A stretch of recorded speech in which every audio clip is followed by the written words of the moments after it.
What makes popcorn explode and jelly beans perfectly chewy?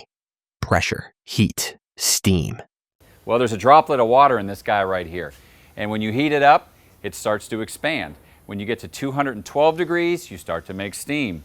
When you get to about 347 degrees, or about 135 pounds, this thing ruptures and the steam will just kind of billows out of it and it turns into this guy. Check out this video I have from the slow-mo lab guys. Watch this steam explode out of the kernel. Pow!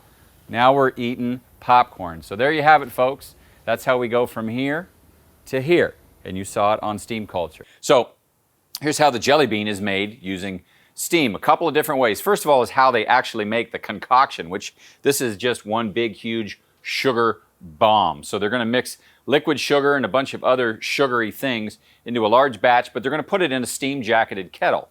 It's a big stainless steel tub that's double-walled. So inside the wall, they pump high-temperature steam in there. So they raise that sugar concoction up to about 350 degrees and let it cook.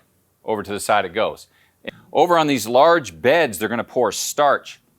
And then into the starch, they're going to press in and make these little itty-bitty jelly bean molds. They're going to pour the liquid sugar in there. They're going to let it sit overnight in a warm, low humidity room. And apparently this is important because it's what gives the jelly bean that chewy center that we all love.